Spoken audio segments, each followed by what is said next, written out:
I was just looking at CNN, and their headline right now is Attack on Democracy, the January 6 hearings. Well, democracy means rule by the people.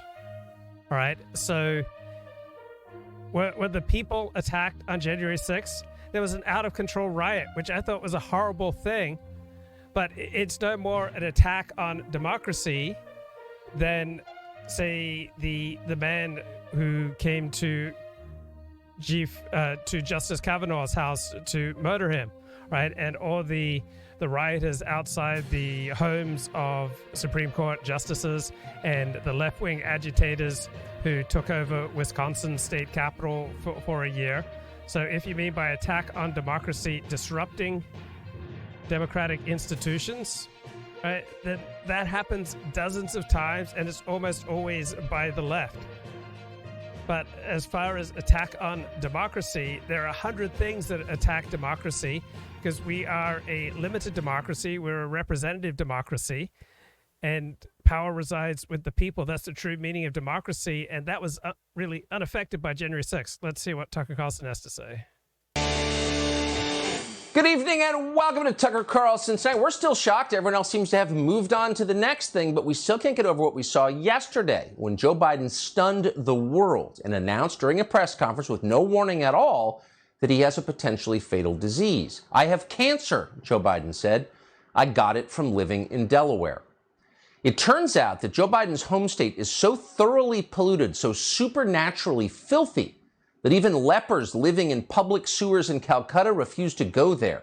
It's too unclean. How dirty is Delaware? It is so dirty, Joe Biden said, that when it rains oil. That's why everyone in Delaware gets cancer. They get it from the oil rain. Now Joe Biden has it too. Looking back, voters probably should have known a little more about Joe Biden's Delaware-related risk factors before he became president. It's too late now, and it just got worse. Not only is Biden sick from Delaware's oil rain, now he's got COVID. The White House announced it today. So it's been a tough week overall. Wednesday it was cancer. Thursday it was the coronavirus. Tomorrow you've got to think it's going to be monkeypox. If you or someone you know has recently had unsafe sex with Joe Biden, please seek precautionary medical attention. God knows what you might have picked up. At the White House, they are genuinely upset by today's news, not because they're worried about Joe Biden's health.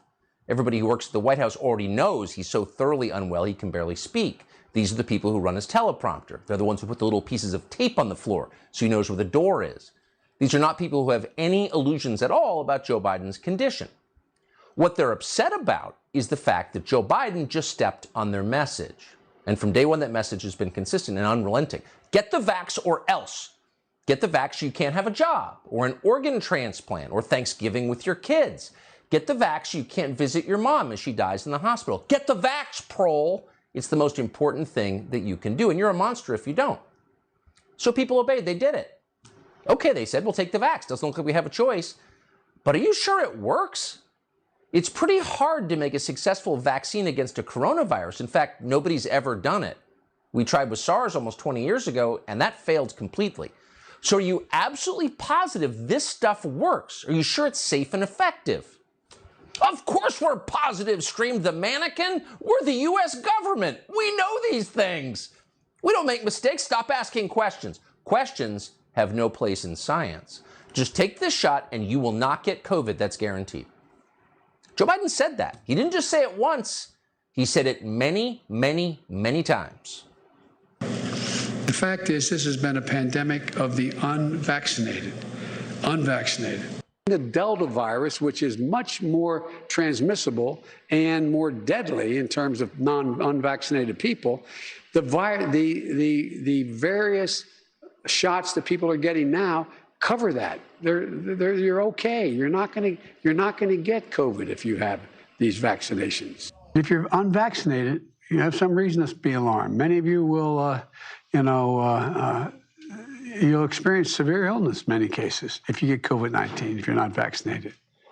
Some will die. We have in hand all the vaccines we need to get every American fully vaccinated, including the booster shot. So there's no excuse for anyone being unvaccinated. This continues to be a pandemic of the unvaccinated. Yeah. There's no excuse. And if you don't get the vax, you're going to die from COVID. You're going to get COVID if you don't get the vax. Now, if he had said that once or maybe like 11 times, you could say, oh, he's got dementia, whatever. He said it pretty much every day. And he's not the only one. They all did, beginning with Lord Fauci. Need for yet again another boost, in this case, a fourth dose boost for an individual receiving the mRNA. And then the issue of vaccines actually, at least with regard to SARS-CoV-2, can do better than nature. When people are vaccinated, they can feel safe that they are not going to get infected. So it turns out once you get vaccinated, you can feel safe. You're not going to get infected. You're not like the dirty people who didn't get the vax, the anti-science people who are all going to die. And when they do, we're going to laugh at them because they deserve it. And by the way, it wasn't just Biden who's just reading the script. It wasn't just Fauci, who will say whatever it takes and is, of course, covering up his own role in creating the virus in the first place. Even actual doctors, even the head of the CDC, even Rochelle Walensky herself said the same thing. Our data from the CDC today suggests, that vaccinated people do not carry the virus, don't get sick, and that it's not just in the clinical trials, but it's also in real-world data.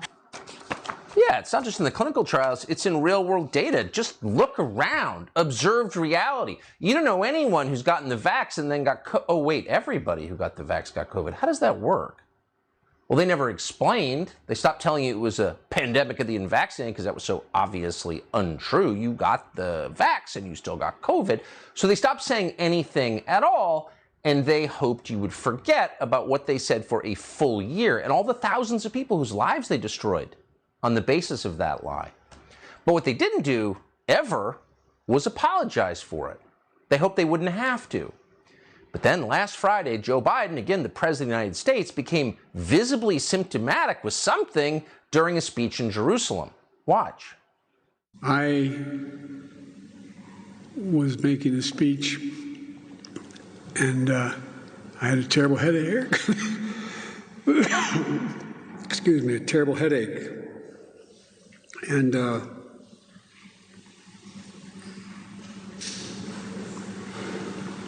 sorry, I swallowed wrong. I had a terrible headache.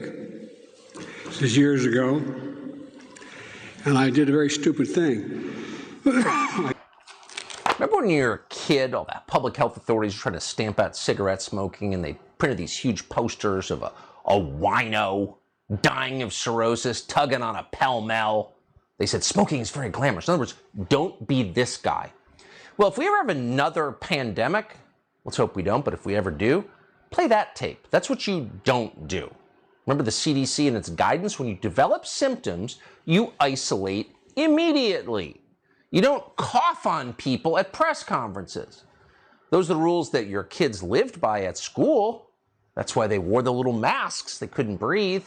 Your children were also told to scan QR codes for contact tracing purposes if they ever developed COVID, a dry cough. But today, Joe Biden gets COVID, and when reporters asked how he got it and why he didn't isolate after getting symptoms, the response from the White House press secretary was, and we're quoting here, I don't think that matters. It just doesn't matter. Turns out it doesn't matter. Go ahead and super spread if you want to. So if you're on Air Force One yesterday, or you went to the big press conference in Massachusetts, or if you were the recipient of a fist bump in Saudi Arabia, you may have the Rona. But nobody cares. I don't think that matters, says Karine Jean-Pierre, the president's glass ceiling shattering publicist. So obviously they're hypocrites. Did you know that? Had you heard that before? Well, now you can mark that down as confirmed. That's only part of the story. And we don't want to ignore the fact that the real story is the President of the United States is 79 years old and has a, how to put it, complicated medical history, and now he's got COVID. So what does that mean? Well, sincerely, we hope he's going to be okay. We do know he's going to lose his sense of smell, maybe forever. What does that mean? No more sniffing little girls. If you're Joe Biden and your main source of pleasure at this late stage in your life is sniffing the hair of unsuspecting, defenseless little girls, and then you can't even smell it? Imagine that. Let's say you're riding your bike and you see a little girl and you think, oh, I'd love to sniff her hair. Oh man, no sense of smell. So actually, the costs of COVID are a little more profound than sometimes we understand. What's kind of weird from a political perspective is that Biden got infected with COVID at exactly the moment his approval rating has reached its lowest ebb, not just with normal people, but with Democrats. He's 19% among Hispanic voters. Red alert, anyone?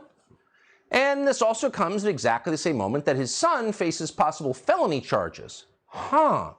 And also, needless to say, at the moment that his dementia has become so obvious that no one can possibly deny it. I'm in Israel to honor the Holocaust, he just said. Oh, it's so awful. So what does this mean? Well, this incites the blood instincts of others in his party. Gretchen Whitmer, probably sitting in her rec room right now, polishing her resume. I could replace him. But the real story here is the medical story. Joe Biden and a whole lot of other people have gotten pretty sick with COVID after getting multiple shots. What is that about exactly? How did that happen? It's easy to just mock that this is a pandemic of the unvaccinated. That's clearly untrue. But is there a connection between getting multiple COVID vax shots and getting sicker? Is it possible that the vaccine actually can hurt you, especially if you keep getting boosted? Can it weaken your immune system? Well, that looks possible. Multiple studies have looked into this. Just last month, the Journal of Food and Chemical Toxicology published the findings of several mRNA researchers, and we're quoting, "In this paper, we present evidence that vaccination induces a profound impairment in type 1 interferon signaling, which has diverse adverse consequences to human health." Well, that seems like a headline. Did you read that in the New York Times? No, you probably didn't. Kind of weird, since hundreds of millions of people got the shot. The researchers continued that in their studies of the COVID vaccine, quote, "We identify potential profound disturbances in regulatory control of protein synthesis and cancer surveillance. These disturbances potentially have a causal link to neurodegenerative disease, myocarditis, Bell's palsy, liver disease, impaired adaptive immunity, impaired DNA damage response, etc." So it's possible, in fact, it's looking likely, that the vaccine might suppress the immune system. This fact, the authors concluded, will, quote, "have a wide range of consequences, not the least of which include the reactivation of latent viral infections and the reduced ability to effectively combat future infections," end quote. Now, again, we sincerely hope that's not true. But it's not just the conclusion of one scientific journal. The Lancet, maybe the most famous scientific journal in the world, released similar findings in February. The Lancet's piece was entitled, quote, "Risk of infection, hospitalization, and death up to 9 months after a second dose of COVID-19 vaccine." A physician called Kenji Yamamoto made this observation about the data from the Lancet. He wrote this in a letter to the Journal of Virology, and we're quoting, "The study showed that immune function among vaccinated individuals 8 months after the administration of 2 doses of COVID-19 vaccine was lower than that among the unvaccinated individuals." Now your first response, if you're a humane person, to a line like that has got to be deep sympathy. Because people were misled, they were forced. Medical ethics thrown out the window. People were forced to take medicine they didn't want, and some of them may have been hurt by it. And you don't have to take this man's word for it. Pull up the Lancet study yourself. You won't find anything of the text of the article saying what Kenji Yamamoto said, which is weird. Why would the Lancet want to hide a major finding like that? We can't say.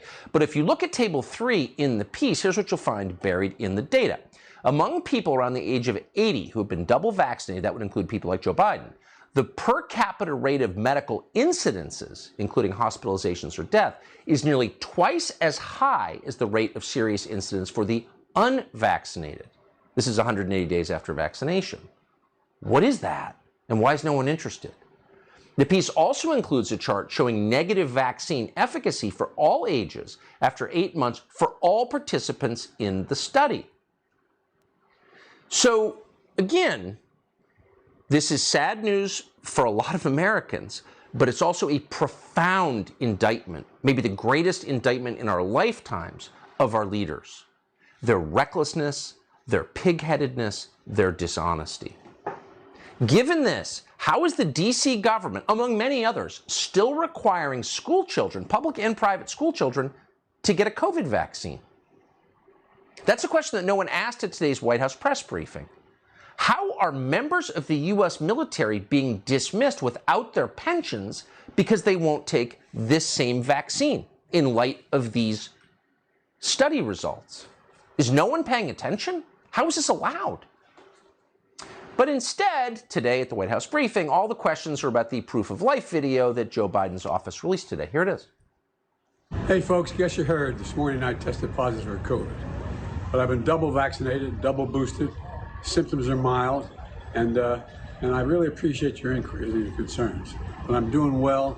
I'm getting a lot of work done. I'm going to continue to get it done. Here's a question. Is there a single public statement Joe Biden has made since Inauguration Day that he did not read off a teleprompter? Is there one? Find it. Hi, I'm Dr. Wells. So the question that came up in today's press briefing was, after seeing that, is who shot that footage? Is that person in danger? Well, once again, the president's glass ceiling shattering publicist, Karine Jean-Pierre, was asked that question, and she said it's totally fine because the video was taken outside. And there's no risk outside, though we will arrest you for paddleboarding in California. But then an hour earlier, to make this even messier, because it's inherently messy, because it's Biden-related, the White House released this picture, and it shows Joe Biden, brace yourselves, indoors at his desk, no mask. So who shot that picture? Is that person still alive? Does that person have monkeypox? Presumably the White House photographer is vaccinated. That's got to be a requirement of work in there. But as we just saw, that may make the photographer more vulnerable to infection. And in fact, and we hate to say this, it might mean the photographer is now more likely to face serious health complications. So underlying all of this is a really ominous fact, and that is a lot of people have been hurt by this. You hate to say it. Germany's Ministry of Health found that 1 in 5,000 Germans have suffered, quote, serious side effects after a COVID-19 vaccine. Now, 1 in 5,000 may seem like a lot or a little, but extrapolate forward to the United States, a country with our population. That would mean that in the U.S., if that number holds constant across countries, and why wouldn't it, it would mean more than 100,000 Americans may have been seriously injured by the COVID vaccine. Why does no one talk about them? Why does nobody care? And what happens to them now? If Joe Biden accomplishes a single thing as president, it will be getting more people to ask that question today. And it's a fair question. And to end, science is about questions. Science is questioning. So anyone who tells you you're anti-science for asking a question doesn't understand what science is. Dr. Harvey Risch is a professor emeritus of epidemiology at the Yale School of Public Health, and he joins us tonight. Doctor, thanks so much for coming on. What worries me in all of this is not necessarily what the results are of these studies, though they seem kind of scary, but the fact that no one in charge of our public health systems is talking about it, apologizing for statements they made that were wrong. There's no accountability. I just feel like no one's going to ever trust doctors again after this. Are you worried about that? Well, I'm worried about the credibility of medicine, about public health, about government institutions, about Congress people even. Nobody has been forthcoming and talking honestly about any of this. But our whole system, I never thought about this until the last 2 years, but it's built on trust, and everybody trusts their doctor. I always have. Everybody does. People love doctors.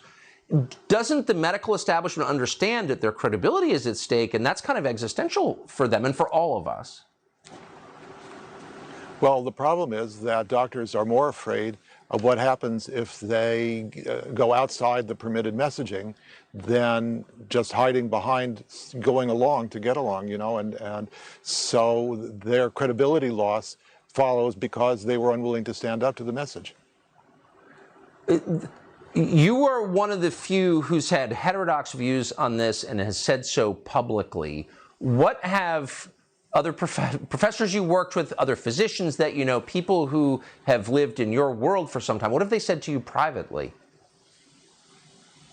I have lots of people who've supported what I've said, people from diverse walks of life in different academic disciplines, not just medicine, epidemiology, and science, that basically everybody's got some reason to be scared about being public because of negative consequences to them, their economics, their family, and whatever. So they prefer to just kind of be under the radar. And in fact, the telemedicine groups have been under the radar, but have treated more than 250,000 of Americans with the drugs that one's not allowed to talk about, hydroxychloroquine and ivermectin, very, very successfully, overwhelmingly successfully. 250,000 people treated that way, and it's all sub rosa, but it's working that way. Boy, you read accounts of the Soviet Union, Soviet science that was so ideological that it was insane. Are you worried that that's happening in our country? Well, yes and no. You know, to the degree that people believe our current insanity, I would be worried about it. But I don't know that there's a large amount of belief, except for maybe 20 or 30% of the medical establishment and the general population that are true believers. And the rest are either skeptics or know the truth but can't really come out with it, can't be public about it. Oh, man, I feel like we're losing a lot right now. Thank you for your bravery and your commitment to actual science. Dr. Harvey Risch, great to see you. Pleasure. So Roe v. Wade got overturned several weeks ago by the Supreme Court. The left is very upset. Some people want legal abortion, fine. But to move from there to attacking the idea of having children, having babies is now a bad thing. It's hard to believe they go there. Oh, but they have gone there. Just flipped on NBC the other day and saw a news report encouraging women to sterilize themselves on NBC News. It's not an exaggeration. We'll show it to you next. Wow, so much to unpack from that segment of Tucker Carlson. So it's funny that the people who are most afraid that our democracy is under attack, these tend to be, number one, the people who are outraged that the people will now get to vote on whether or not to make abortion illegal, that states will have the right to decide whether or not abortion is illegal. So that aspect of democracy, right, that's a horrible thing. Luke is about to disavow hard, Luke looking ready to blow. George Floyd did not comply, neither did Tucker when it comes to vaccine mandates. Luke is intense looking right now. Looks like he is reading something. Go easy on us, Luke. Remember when they bulldozed the skateboard park on the beach and covered them with sand? Tucker needs to learn how to comply. Double down with the mandates.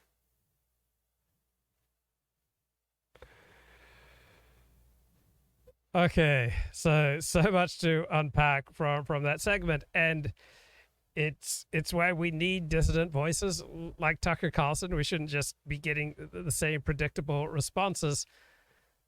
So it is kind of stunning how in the news media, they almost always very quickly agree on the type of emotion to take when reporting a story.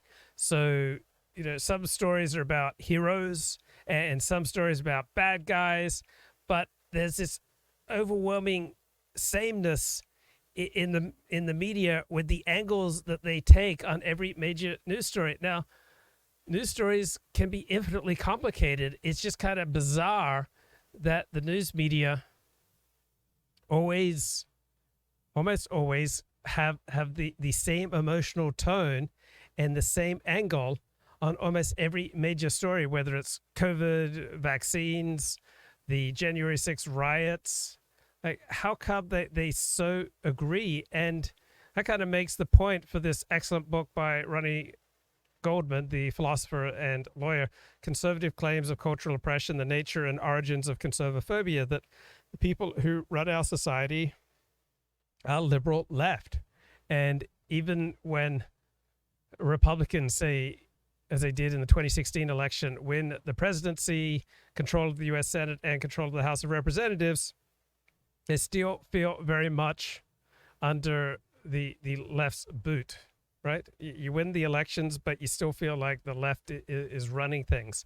And one example of that is how the news media always seem to take the same angle and the same emotion with every major story, whether it's the LA Times, New York Times. You would think with all the people out there working on a story that there would be much more variety in how a story is reported and how it is presented and what kind of emotions are taken to the story.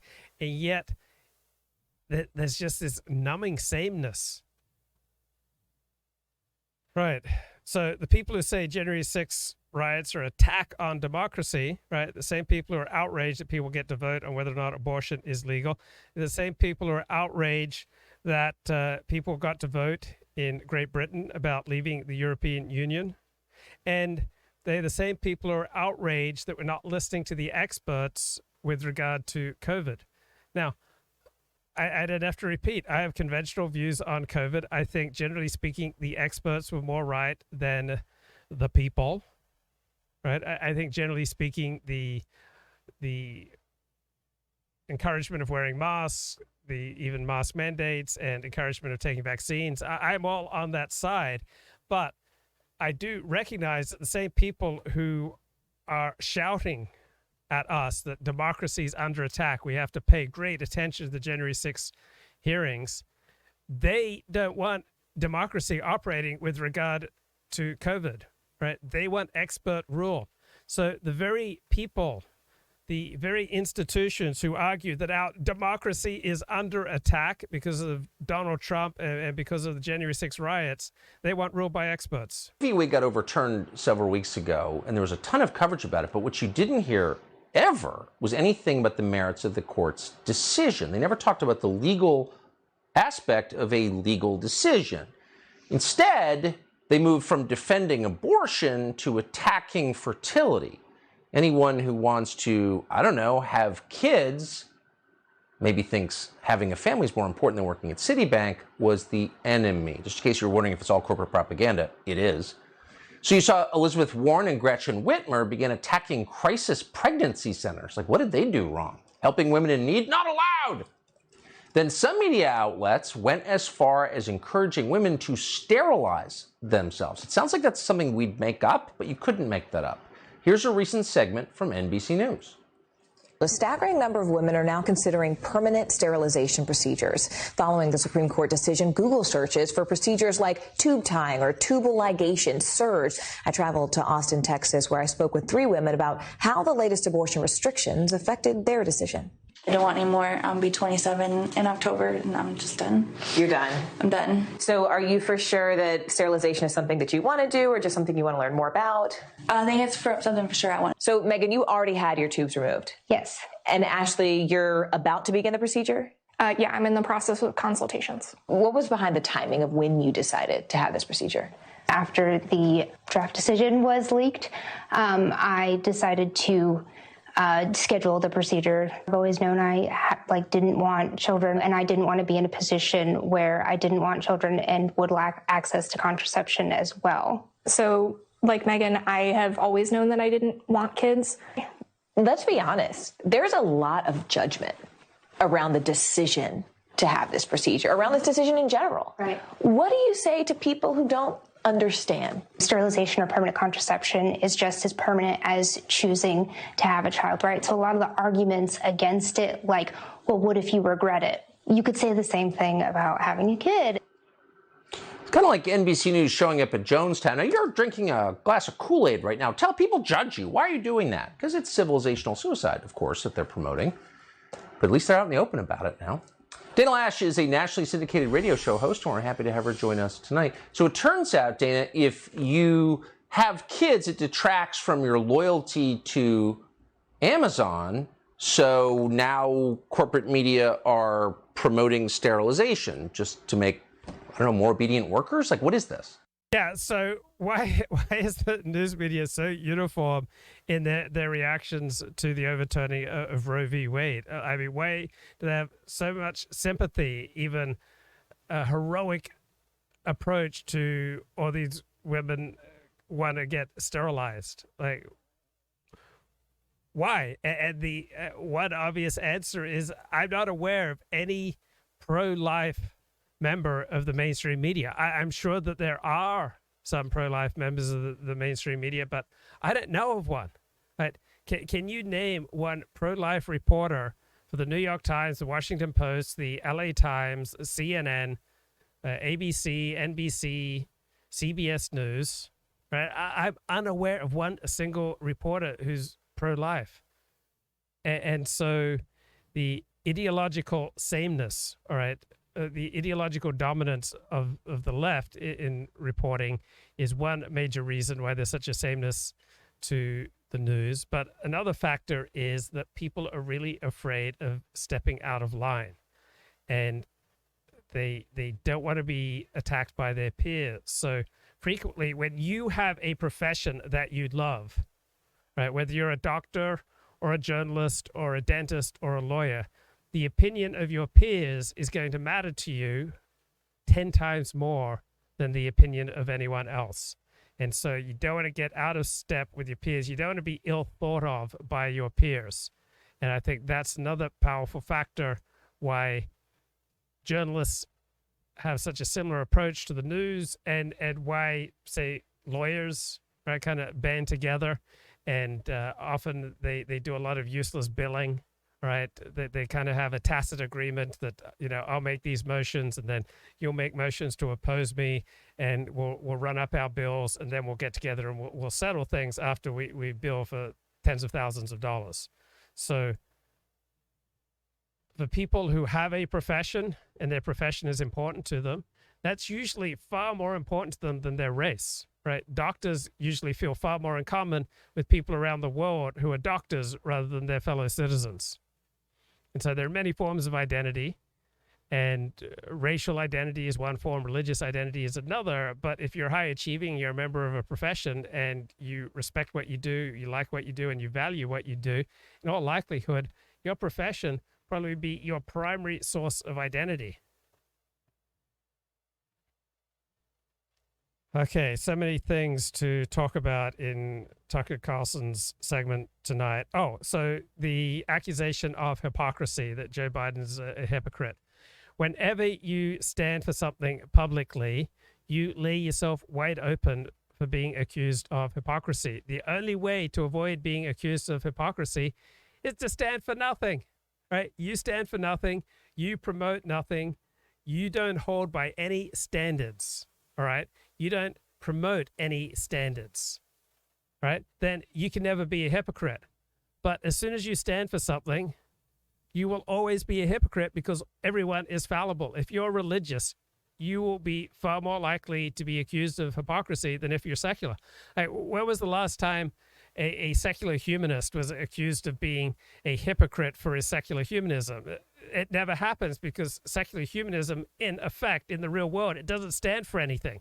So you can never be accused of hypocrisy. Now, generally speaking, the liberal left worldview is much more hygienic than the right-wing worldview. The liberal left worldview places a much greater emphasis on safety and on health and keeping things hygienic. Therefore, it only makes sense that people on the liberal left are going to be far more likely to be called out for hypocrisy. They will have to be. And then, on the other hand, right-wing politicians will be far more likely to be called out for sexual immorality, because generally speaking, being on the right means that you're for sexual restraint. And so if you stand aligned with a traditional approach to sex, then you're going to be far more likely to be called out for hypocrisy if you stray from that. So I love to bang, all right? I did a lot of banging in my life. Society would collapse, all right, if everybody did as much banging as I did. And at the same time, I stand for a traditional approach for sex. And so, yes, I'm a hypocrite, right? Anything that I stand up for, I'm going to be a hypocrite, because I'm fallible. I get tired, all right? My willpower steadily drops during the day. So I'm much more fallible. All right, today I drove to Palm Springs, right? So I was up at 4 a.m. I was hitting the road by 6 a.m. I wanted to be in Palm Springs by 8 a.m. And the drive there, not such a big deal. But after I was in Palm Springs and I did all the things that I needed to do, right, by, say, 12 o'clock, all right, I'd already worked a full day and I was tired. So now I'm driving back from Palm Springs. It's going to be about a 2.5-hour drive. There's a lot more traffic than when I came. And I don't have nearly the willpower that I had going in. So driving to Palm Springs, right, very impressive how I spent my time. I was listening to a book on the history of Prussia. I talked to a sponsee. Like, I was doing only the right things, only the good things. Driving back from Palm Springs, I am feeling lethargic. I have no willpower left. I'm just kind of fighting to stay alert and awake. And so what do I turn to? I turn to my favorite erotic memories, right? So I'm not proud of that. I don't, recommend that. Right. Generally speaking, I do best when I go through the whole day with minimal amounts of lust. In fact, I sometimes have entire days where I have no conscious amounts of lust. But when I'm barreling down the freeway at 80 miles an hour, right, and I'm not sleepy, but I'm lethargic, and it's 115 degrees outside. It's, I've got the air conditioner cranked up in my car, but it's just kind of the lethargy, the weight of the day is just weighing on me. So I'm not sleepy. If I was sleepy, I'd pull over and just take a nap. But I'm just lethargic. I'm not sharp, and I'm not just all out of love. I'm all out of willpower. I'm all out of self-discipline. So I go back from Palm Springs to Beverly Hills, right, still listening to a book on the history of Prussia, but that's not going to be enough to get me through this long drive. I need to wake the heck up. And so I'm thinking about, my favorite erotic interactions, right? I'm going through them in my mind. I'm remembering the women that I've been with, right? I don't normally do this. This is not good for me. It's not good for me to get that high, all right? That euphoric recall. Euphoric recall rarely serves me. Not good for me. But if I'm barreling down the freeway at 80 miles an hour and I need to get more alert, right? I need to become more alive. I need to, be vibrating at a higher level. Then the euphoric recall of, some of the amazing interactions I've had and some of my, athletic exploits, right? That's the time to bring it out, because I'm just all out of willpower. And so I get home, I'm starving. I haven't eaten in 8 hours. And so if I don't eat, right, no willpower. Like, I'm just putting everything aside. I've got to eat. And then after I eat, I get one thing done that I need to do. I get second thing done that I need to do. And then I'm all out of willpower, essentially, for the rest of the day. I don't want to even listen to anything new, right? I don't even have the willpower, the strength, the moral or intellectual fortitude to take in new ideas. I want to hear something calming and familiar. So I listened to God, a biography by Jack Miles. This is about the sixth time through that I've listened to this, but it's familiar. I find it soothing. And so I just lie down for about 2 hours and just let God, a biography by Jack Miles, just kind of wash over me. And then I start to come alive when at about 4:55, all right, just before I decide to do a show, just before I come on air. And I'm coming alive right now because I am slightly out of touch with reality, right? I have a slight to moderate overestimation of my own importance right now.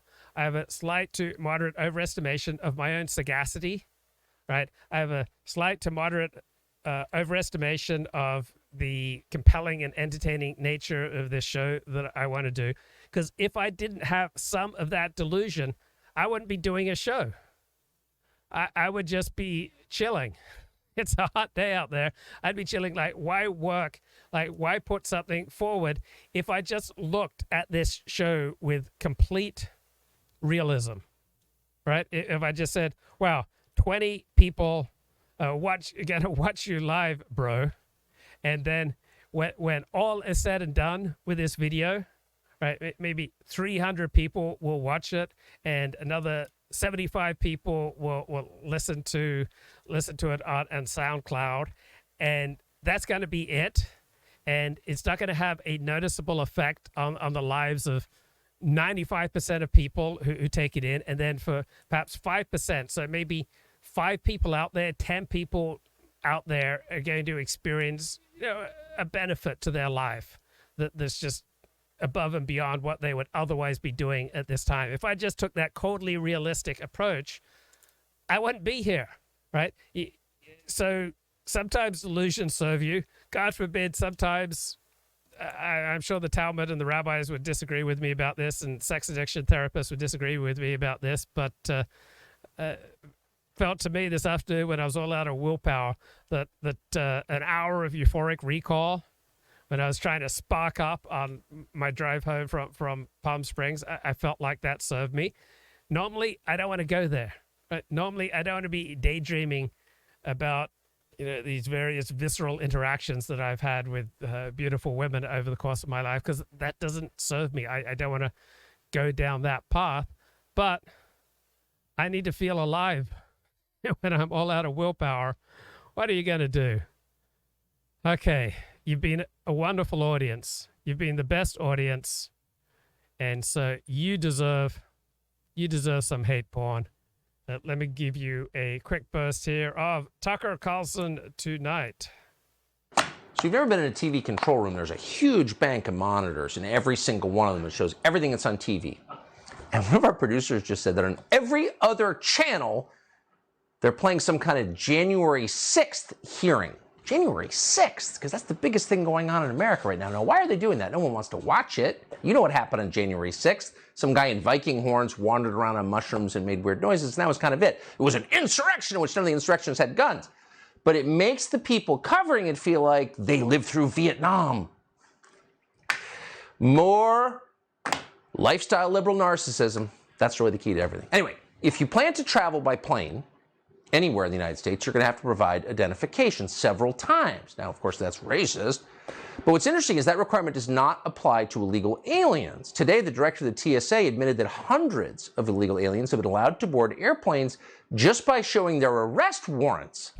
He admitted that while being questioned by Senator Josh Hawley of Missouri, who joins us tonight. Senator, thanks so much for coming on, and thanks for asking that question.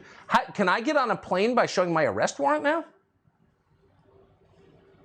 Yeah, well, apparently you can, Tucker. I mean, here's the thing. It is utter and total contempt that this administration is showing for the law-abiding citizens of the United States. What they're telling us is wait in the longest lines ever, be treated to all kinds of random inspections and invasive procedures and have your stuff confiscated. But if you're an illegal alien and you have committed a crime, and you have an arrest warrant, come right to the front of the line and get right on the plane. And as you said, the TSA administrator told me today that maybe 1,000 such illegal aliens just this calendar year alone have been able to use their arrest warrants to get on planes. It is unbelievable. And fly free at a time of rising fares. So I know you're a lawmaker, so this may make you uncomfortable. Why should I obey the law again? Well, I mean, that's exactly the message the administration is sending, is that if you obey the law, basically you're a sucker. I mean, this is the message to law-abiding citizens, that you're scum, you do as you're told, you stand there, you wait, but no, if you're a criminal, hey, we're fine with that, because they want to normalize crime, Tucker. They want to normalize illegal immigration, they want to normalize rioting, they want to normalize all of that stuff, and here we have it. My favorite part of the hearing, Tucker, was when the TSA administrator said to me, we're only concerned about people who might pose a risk to flight. I said, being a confirmed criminal and having an arrest warrant isn't a risk in the air? And he just looked at me blankly. He said, that's not our problem. Apparently, it's the American people's problem. Why are none of these undocumented migrants being flown to Martha's Vineyard? I checked this morning, 0.03% of people in Martha's Vineyard arrived from another country. There's no diversity there whatsoever. None. So why aren't they going there? Why are they going to central Pennsylvania? I think the answer is, Tucker, because liberal leaders are always for their policies for someone else. They don't want you to be able to buy gas, but they want to be able to fly around in their private planes. They don't want you to be able They want you to have to follow the law, but they're not going to follow the law. They don't want to have to accept any illegal immigration or illegal immigrants in their communities, but of course they want to send them to everybody else's. I mean, that's the real truth here, and we're seeing it all over the country. It's the latest example. We need a massive airlift to Aspen, and we're going to do a whole show on that soon, because I think it's a really good idea. We need to decolonize Aspen. I can't wait. Senator Hawley, great to see you tonight. Thank you so much. Thank you. So 107,000, at least, Americans died just last year from drug ODs. You may know someone whose family was affected. Most of it was fentanyl. This problem has never been taken seriously by anybody. In fact, just a few years ago, backed from funding by George Soros, the state of Oregon decided to legalize fentanyl as well as other narcotics. So what happened next? Well, Fox's Dan Springer has an update on that. Here it is. The streets of Portland are an open-air drug market. People in crisis seem to be everywhere. Oregon voters thought it would be different. In 2020, they overwhelmingly passed the first state law decriminalizing possession of small amounts of all hard drugs, meth, heroin, even fentanyl. The idea was treatment, not jail time. But 15 months into the experiment, drug overdose deaths in Oregon hit an all-time high last year at 1,074. Portland set a record for murders, many tied to drug turf wars.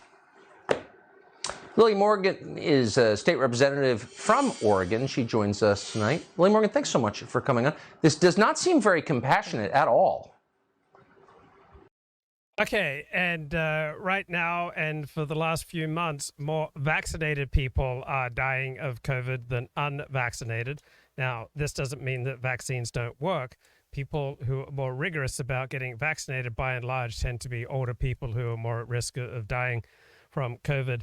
But I'm very much pro-vaccine, right? I think the COVID vaccines have substantially reduced death rates and hospitalization, but they have not apparently as dramatically reduced infection rates. And so this topic reminds me of a perennial topic that I like to talk about, that when people see something that they believe is good, they are very tempted to lie on behalf of what they think is good. So there are very good arguments against pornography, all right? But then people who are against pornography, they overstate their case by saying that the pornography causes rape and violence and crime, and the evidence just isn't there. I mean, Japan has tons of pornography, a minuscule crime rate. Scandinavia was the first part of the world that legalized pornography, very low crime rates.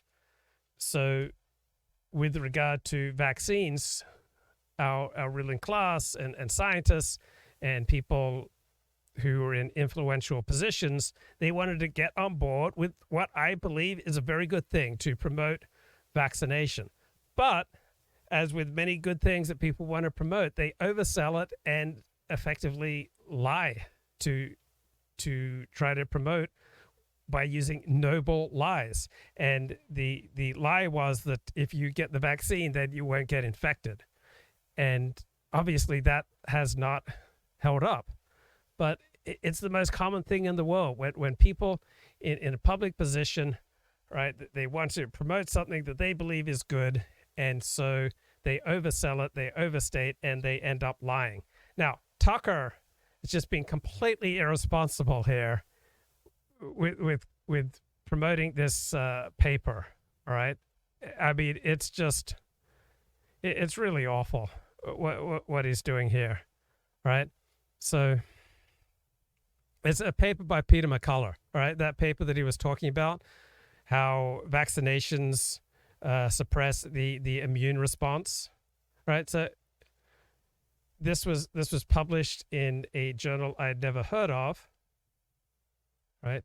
Food and chemical toxicology, right? And yeah, food and chemical toxicology, that's the name of the journal. But it's being published by this anti-vaxxer and ivermectin advocate, Peter McCullough, right? So it just doesn't hold up. I mean, why would Tucker push this article in Food and Chemical Toxicology, right? This peer-reviewed study claims that COVID-19 mRNA vaccines have a causal link to neurodegenerative disease, myocarditis, and all these other demented lunatic claims. that one shouldn't waste time on dissembling, but people have. And so when I read what Peter McCullough wrote and then read what critics write, that I just find that the critics overwhelmingly far more convincing than Peter McCullough. Molecular biologist, and welcome to another COVID-19 debunking video. This week, by popular demand, I'll be debunking Dr. Peter McCullough. Peter McCullough is a cardiologist who went viral earlier this year when he testified in front of the US Congress to say a bunch of wrong things. Among these wrong things was a claim that there is no effort to repurpose old drugs in order to treat COVID, or no real efforts to find treatments for COVID in general. This was a flat-out lie. There have been and continue to be several efforts to repurpose a wide variety of different drugs in order to successfully treat COVID.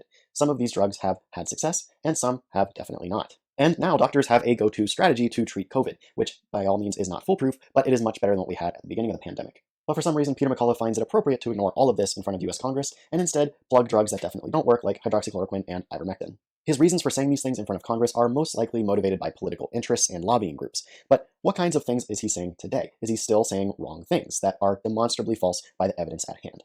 Let's get into it. First thing I'd say is have an early treatment program, and I have advised governments successfully. I advised Sri Lanka, for instance. Things were out of control. Like the immediate pivot to early treatment centers, using COVID recovered patients as workers, and Sri Lanka got right out of it. Okay, so this is an excerpt from an interview he gave to an anti-vaccine group in New Zealand. Right out of the gate, he's making this claim about how he successfully advised Sri Lanka out of the COVID-19 pandemic without using vaccines or lockdowns. This interview was given on August 26th, 2021, and at that time, Sri Lanka was right in the middle of its biggest peak of COVID cases yet. They did have to lock down, and their vaccination rates are rising to above 70% as we speak. So right away, he's making a claim that just doesn't check out. It's really weird, actually, that he's lying about that, but he definitely is. I think, honestly, the vaccine program is a bigger problem than COVID in New Zealand. Yeah, he really puts the tinfoil pedal to the metal here and just blasts off with anti-vaccine rhetoric.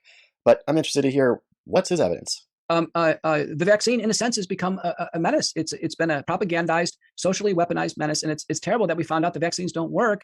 Okay, so he doesn't really offer any evidence, but he makes a claim, and we can see how that claim actually stacks up to the evidence. No matter where the research is done, which vaccine it's on, or what variant we're dealing with, we find that the vaccines work. Now, despite these detailed analyses done by researchers, people will still try to say, well, what about Israel? What about this country or that country that just had a big spike in COVID cases despite being highly vaccinated? Well, you have to look at the whole picture. These numbers reflect a couple of things. One being that whenever countries become highly vaccinated, they tend to remove most of the restrictions that they had in place to prevent COVID. Meanwhile, the rest of the world is not so highly vaccinated. So with restrictions removed and potentially unvaccinated people traveling in and out of the country, they end up seeing a spike in cases. Couple this with the fact that vaccines prevent against disease and not infection, which are two completely different things, and it's easy to see why these things are happening. Where you see the real success in vaccines is when you look at the deaths that these countries are experiencing. Unlike earlier in the pandemic, when a large spike in deaths would follow a spike in cases, we don't see that in highly vaccinated countries. That's because vaccines are doing their job, they are preventing disease and reducing transmission. All of the evidence for that is free to read, it's been flashing across your screen, and it's all linked in the description. And they're not safe. I mean, that's the problem. Like, vaccinate the healthcare workers. What's that going to do? It's probably going to worsen COVID-19. They're more likely to get it and carry it and get sick. I mean, it'd be better to have unvaccinated workers. It is definitely not better to have more unvaccinated healthcare workers. There have been studies to test this specific idea, and they consistently show that vaccinated healthcare workers get sick less often with COVID and spread it less often, which means there are more healthcare workers available in hospitals and less healthcare workers spreading disease to vulnerable patients. Both good things to have in a pandemic. So what I would advise is an immediate halt to the vaccine program. And I wouldn't be the first one. This has been advised by the evidence-based consulting group in the UK. They're the chief contract consulting group to the World Health Organization. They reviewed the yellow card system, just like tonight. I reviewed the VAERS system with you. And their formal recommendation is shut down the program, not safe. Well, good thing the UK didn't listen to them because their vaccination program is moving right along. Also, this evidence-based consulting group he's talking about, they don't have as much reach and influence as he's saying. He's definitely embellishing there. But what he's talking about is a letter that was put out by their director, Tess Lowry, based on the yellow card system. The yellow card system is basically the UK's version of VAERS here in the US. They're both passive reporting systems that anybody can submit events to, whether or not those events are real or actually associated with a vaccine. Needless to say, the data in these databases can't be taken at face value. I've debunked them several times in previous videos, and this is no different. If you want to read more about why the specific letter that Tess Lowry put out is deeply flawed, then you can read this. I've linked it in the description below. But in any case, the UK clearly didn't follow this recommendation, because the science does not support it. There was a French group early in March that advised the EMA shut down the vaccine program. So of course he never names this group, but clearly their recommendation was not followed, because France is also moving right along with their vaccination program. Having good oral nasal hygiene, having some prophylactic programs in place. You can have some medicinal prophylactic programs, hydroxychloroquine, ivermectin. Should be featuring a monoclonal antibody program for high-risk seniors. It's just actually a more patient-centered approach as opposed to a population-based weaponized vaccine approach. It's very different. So he's still touting drugs like ivermectin. Great. Yeah, ivermectin does not treat COVID. End of story. We've tested it, we've tried it, it doesn't work. You might still see people posting long lists of studies that they claim support the idea that ivermectin treats COVID, or they might just link you to a website called IV Meta, which essentially does the same thing, but I can tell you very confidently that these people do not actually understand the science. Take that IV Meta website, for example. It's essentially a lazy meta-analysis that takes a lot of different studies and puts them all together in order to reach one conclusion about what ivermectin does. The problem is that you have a garbage in, garbage out situation. If the studies going into the meta-analysis are not quality, then the conclusion is not going to be quality. And in fact, most of the studies on the IV Meta website are insufficiently powered to make any strong conclusions about COVID. And incidentally, it still includes some studies that were shown to never have actually happened. That's right, these ivermectin studies that showed huge benefits of using ivermectin in COVID patients never actually happened, but they're skewing heavily the results of this meta-analysis. Meanwhile, if we look at properly... Okay, so yes, definitely listen to Peter McCullough, and then definitely listen to critiques of him. When I hear the critiques, I find the critiques much more powerful. Whenever you see a magic trick, a lady getting sawn in half or a magician pulling a pineapple out of somebody's ear, you think, I wish I knew how that was done. There's got to be a rational explanation for what I just saw. And we feel that way about Nancy Pelosi's net worth. She served in Congress for several hundred years, and yet somehow she's worth $100 million. How'd she get so rich? We're not the only people who've asked that question, especially after her husband, Paul Pelosi, invested more than $1 million in the semiconductor industry right around the time Nancy Pelosi learned that a $50 billion subsidy for the semiconductor industry was about to pass the Senate. So how long has this little scheme been going on exactly? Today, Fox News Digital asked Nancy Pelosi that question, and she made it clear she will not tolerate questions about how she got so darn rich. Watch this. Over the course of your career, has your husband ever made a stock purchase or sale based on information he's received from you? What are you saying? Over the course of your career, has your husband ever made a stock purchase or sale based on information he's received from you? No, absolutely not. Okay. The demoralizing of Ukraine. Sorry, no worries. I'm not taking your dumb questions about my insider trading. Go away, Prohl! It reminded us of a Dave Chappelle sketch. It did. And a lot of people online noticed this. Watch. What about people who say you're only interested in the Middle East for oil? What? Huh? Oil?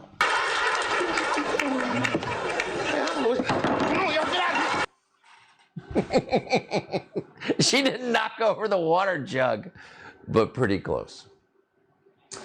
Well, the Los Angeles School District is one of the biggest in the country. The district is now instructing teachers to educate children starting in kindergarten to experiment with non-binary pronouns, just to kind of destroy human civilization and throw it all into chaos and confusion. That's actually happening. By the way, why is a school talking to your kindergartners about sex? Shouldn't they be in prison for doing that? Yes, they should be.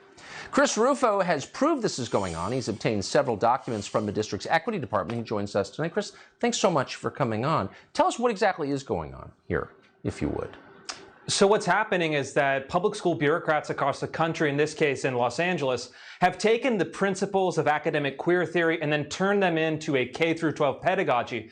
They're training kids as young as kindergarten to experiment with sexual identities such as trans, genderqueer, pansexual, gender fluid, two-spirit, all of these really crazy and synthetic constructions that we once thought were relegated to academia. They've now been mainlined into elementary school classrooms all over the school district in Los Angeles. I'm really, and I mean this sincerely, I'm confused. If I find your kindergartner in the park and start talking to her about her sex life, you have a moral right to punch me out and call the cops.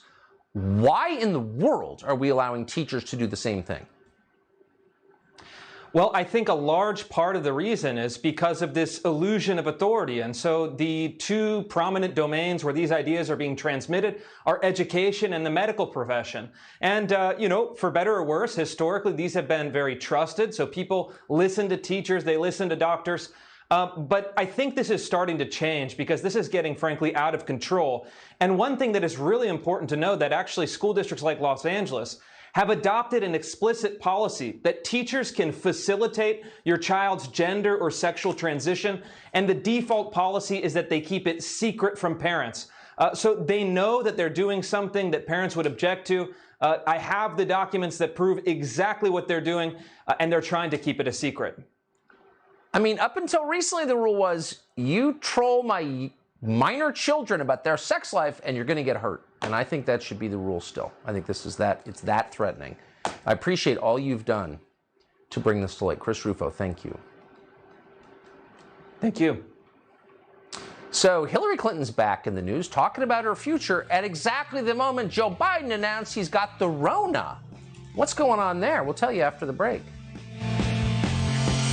Yeah, wouldn't it be funny if Hillary runs in I don't know, it just seems ludicrous to think that Hillary Clinton could run for president in 2024, but I guess it's real, but bizarre.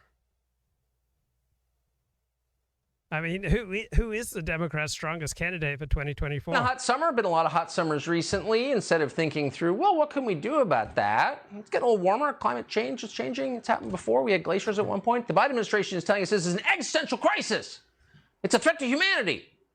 So they spun people into a total frenzy, and at the same time, they've stopped prosecuting crimes committed by Joe Biden voters. So what happens next? Well, Joe Biden voters are now roaming New York City committing violence, slashing the tires of SUVs on parked residential streets. You're seeing one picture of the vandalism. This comes from the Upper East Side of Manhattan at 82nd Street, an area that until recently didn't have a lot of crime. So we know what happened because the Biden voters left flyers on the SUVs they wrecked telling their victims that your tires got slashed because of the climate crisis. You're selfish for driving an SUV. In fact, not just an SUV, any kind of car. It says that right on the flyer. Quote, driving a hybrid or electric, these are still polluting, dangerous, and cause congestion. So instead, you need to walk, cycle, or use public transit. Right, unless you have like a job or kids you need to bring somewhere, but they don't have jobs or kids. Of course, they've probably been sterilized per NBC News' orders. Yeah, so they're committing violence unchecked. This is not going in the right direction. We're out of time, unfortunately, but we're going to go on a positive note. We're going to show you a picture that Hillary Clinton tweeted today. She posted it shortly after, probably not coincidentally, Joe Biden announced that he had the Rona. The picture shows her standing in front of Bill Clinton's campaign plane in the 1990s, and the caption says, "On the move." What is Hillary Clinton trying to tell us? Hillary Clinton, the world's angriest chipmunk. What is she telling us? We think we know. She's running again! And if she does, she has our full support. Hillary Clinton, 2024. Bring it on, baby. We'll be back tomorrow night. Have the best night with the ones you love. Sean Hannity, right now. Oh, wait a minute. You said the other night that you wanted Kamala to run and you were supporting her candidacy. Is it Kamala or Hillary? You get to pick one. I'm not sexist. I'll take them both. You got them both. Maybe one a vice president, one VP. There you go. Perfect ticket, Tucker. All right, thank you, and welcome tonight to Hannity. 1 year ago tonight, President Biden assured this country, every American, that if they get vaccinated and they get their booster, they're not going to get COVID. You won't get it. Now the double vaxxed, double boosted President Biden has just tested positive for COVID-19. I guess so much for Joe Biden and Dr. Fauci's science. Now, of course, we do very sincerely wish the 79-year-old commander-in-chief a very quick recovery. This is not a good disease. I've seen the worst of it. We wish him the best. Coming up, Dr. Ronnie Jackson, Dr. Nicole Sapphire, they will join us with analysis. The great one, Mark Levin, is here tonight. But first... Wow, Mark Levin's the great one. So Tucker Carlson was actually a week ahead of Sean Hannity in taking COVID seriously. And so there was one academic study saying that Tucker Carlson saved lives because his audience prepared much more seriously for COVID than did Sean Hannity's. So I was out there driving. I did about five hours of driving today. It's such an American thing, right? You get out there and there's a book on this called Why We Drive Toward a Philosophy of the Open Road. Right, so it's kind of a defense of reality against the virtual experience. And so the author is defending what he calls homo moto, right? This is a human being who moves through the world with purpose rather than being simply carried through it. This is the human who uses a car or a motorcycle as a kind of a prosthetic that amplifies our embodied capacities, the human being who gains freedom familiarity and mastery by navigating swiftly through a complex landscape. And so I was a terrible driver when I was learning. Like everyone else was getting their driver's license way before me, and I was just so out of it, man. It was embarrassing. Like I had to get a certificate twice from my driver's ed teacher. The first time I took driver's ed, like I didn't know how to drive. So all my peers, they were already, I guess, driving in parking lots or in back roads. And I was learning to drive, and my dad was good. He wouldn't lecture me. He would just kind of sit there as I figured it out. I learned on a stick shift. I didn't learn on an automatic, and there are a lot of hills in Auburn where I was learning to drive. So, learning to take off from a stop on a fairly steep hill with a stick shift was a bit of a challenge. I had some bad judgment. I pulled out in front of a guy on a motorcycle, and he kind of skidded to a stop and came off his motorcycle at the last minute, like right in front of him. I pulled out in front of him, and then I panicked, and I stopped like right in his way, and he came off his bike. Luckily, he wasn't injured, but he was kind of shaken up, and he had all these like girly magazines on the back of his bike, and my dad like took $40 or $60 and put them in his pocket, and then my parents insisted that I drive away. But it was such a big deal that all my friends were getting their driver's license at 16, and I was almost 18, right? It was May 1984 before I finally got my driver's license. And I only became comfortable with driving when I went back to Australia, learning to drive on the other side of the road. And my brother let me drive his car quite a bit. And God, I was awful. I was overtaking, and then suddenly the car's coming at me. I'm going this way, they're coming at me like this. And so I go off on the other side of the road to avoid a head-on collision. And then I was a little shaky backing out of my brother's garage, and I scraped his nice new car on the brick of the garage.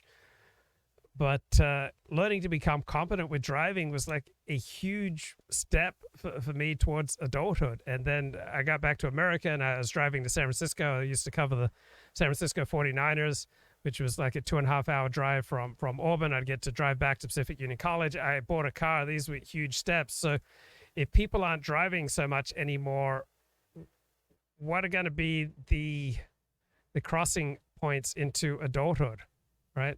So this new book argues driving is an important form of organic civic life. It's a realm of interaction that demands the skills of cooperation and improvisation, right? And there doesn't seem to be any evident replacement for driving, right? In the self-driving utopia, right?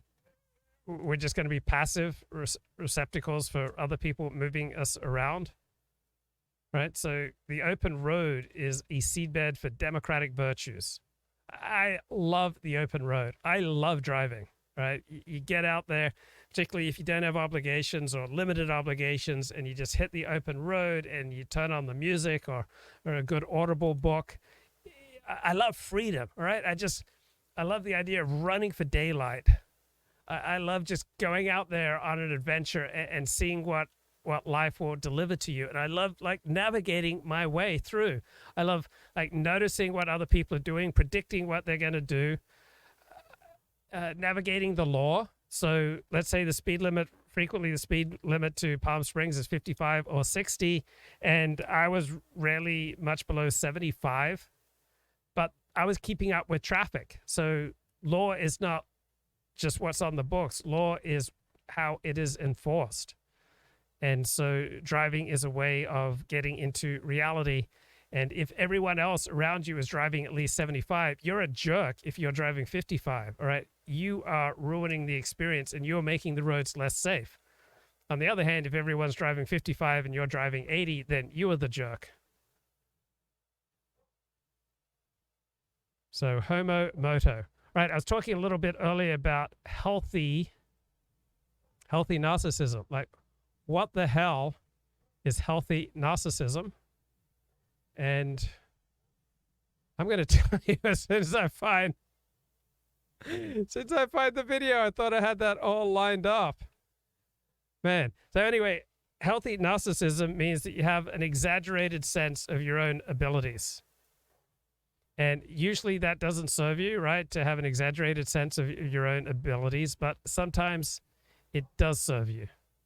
So when does it serve you? Such as when you're doing a show like this, right? Often get is that there's no such thing. There's actually multiple measures of what's called healthy narcissism. And the idea really goes back to the this really helped me. Itself. The main confusion people have is that even with my writing, they say I confuse self-esteem and self-confidence with narcissism, and that is not the case. First of all, self-esteem and self-confidence. So unfortunately, he's only speaking on one audio channel, so you don't have to adjust your headphones. But this guy's book, Rethinking Narcissism, really helped me to recognize that narcissism, which I suffer from, is usually a state rather than a condition. Because even when I was suffering from narcissism, I would move in and out of it. So there are some situations that will bring out much more narcissism than others. But if the audio just drives you crazy, I won't play too much of it. But there's definitely healthy narcissism, and it's not self-esteem, right? It's self-enhancement. It's having an exaggerated view of your own abilities and your own importance. And if you're healthy, when someone knocks you back and plunges you back into reality and points out how you have an exaggerated sense of your own abilities and your own importance and your own wisdom, you're able to accept that. But we walk around thinking that we're the center of the world, and that's by and large, that's adaptive. Confidence are only moderately to poorly correlated with narcissism, because as somebody becomes more narcissistic, their self-esteem often drops or it fluctuates. Likewise, their confidence does the same. And with different forms of narcissism, which if you haven't... Right. So the more narcissistic you are, your confidence and your self-esteem actually drop. It's not like narcissism, narcissism means you have an inordinate desire for attention and admiration, right? So I wouldn't be doing this show if I didn't want you to admire me. Right? I would be doing other things with my life. And the chat was saying, how does 40 afford to live in LA? Well, it's the super chats, bro. It's the super chats. They just come raining in. And that's how I get to live in LA.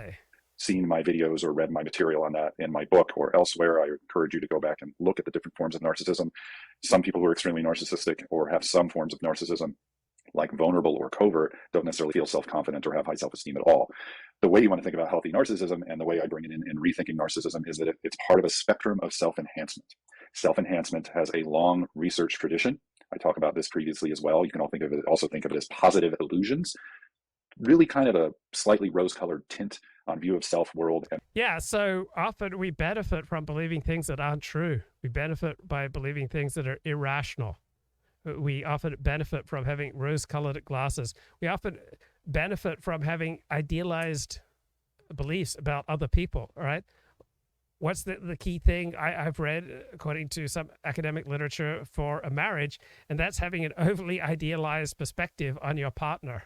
Right, thinking that they're greater than they objectively are. And future. It's not realistic. And that's why self-confidence and self-esteem and narcissism are not the same at all. Self-enhancements, which can take healthy forms, and that is the equivalent of healthy narcissism, is a slightly overly positive, unrealistic view of self and often world and future.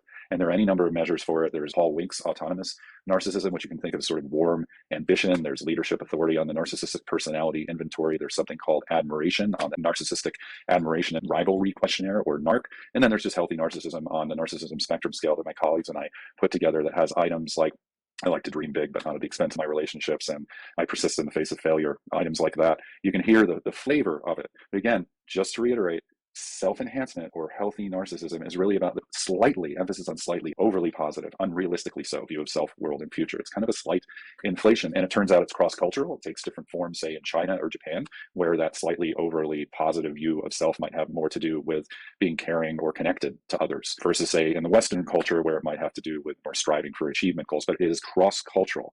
The reason that is so important is we also know that moderate self-enhancement or healthy narcissism actually helps people who moderately self-enhance persist in the face of failure. They give and receive freely in relationships. And according to some research by the person who really first looked at this, Shelley Taylor, as positive illusions. It really goes back to a book from 1980 called Positive Illusions, where she brought all this research together, that sometimes what comes out in the research is people who moderately self-enhance may even live longer because of the health benefits of it. So these are some of the positive aspects of what healthy narcissism is. The reason it's also important, as soon as you start... This really helped me as someone who suffers from narcissism, who's gone off the rails frequently out of my inordinate desire for attention and admiration. Just recognizing, now I don't have to just totally extirpate this part of me, but recognizing that there are healthy ways to exhibit this and to use this. What's healthy, what's unhealthy, what serves me, what doesn't. This idea of healthy narcissism, other things become clear, and that is that there are helpful or adaptive aspects of even what we view as narcissistic traits, some of which I've already described, and then they're unhealthy, and they do not rise and fall in perfect step with one another.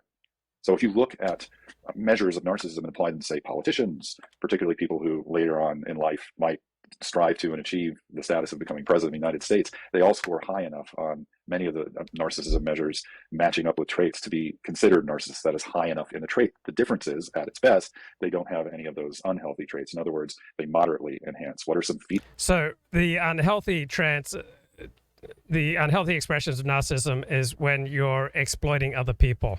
All right, when you're just using other people as fodder to meet your needs to feel special. Right, that's when your narcissism leads you off the rails. Okay, really fair article in Nature magazine, nature.com, and talking about, do COVID vaccine mandates work? What does the data say? And it's pretty down the middle. So notes vaccine mandates risk overly politicizing health policy. It's hard to accurately quantify the consequences, such as social exclusion, loss of public trust, and inequitable outcomes, right? And then there are all these other factors that come into play, the way a government handles the pandemic overall, wider political campaigns against vaccination or mandates, frustrations with the way a mandate is implemented. So opposition to vaccines and mandates is often just a way of expressing displeasure with other aspects of civil society, such as rule by elites. Right, so all of a sudden, everyone who has an issue with the government or has an issue with the elites now has an issue with vaccines. So much of the opposition to vaccines isn't really about vaccines; it's about big government. Right? It comes down to, do you like the government? Right? People who like the government, right, by and large, they're at ease with vaccine mandates. If you don't like the government, then no, I don't want vaccine mandates, and I'm not going to get vaccinated.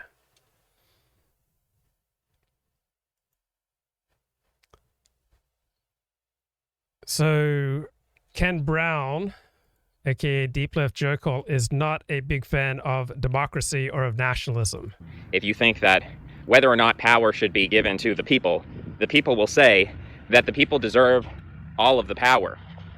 So what does that say about the statement that all power should be given to the people, popular sovereignty?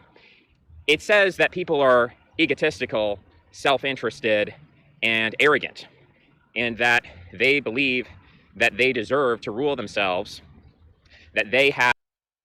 Okay, so for Ken Brown, it's egotistical that people think they deserve to rule themselves. Well, what are the alternatives, right? To have the anointed rule us? Right? Should people believe that only the powerful should rule, that only experts should rule? So Ken Brown despises nationalism and democracy. So, like, good for him for being an out-of-the-box thinker, for not being cookie-cutter, for not being predictable.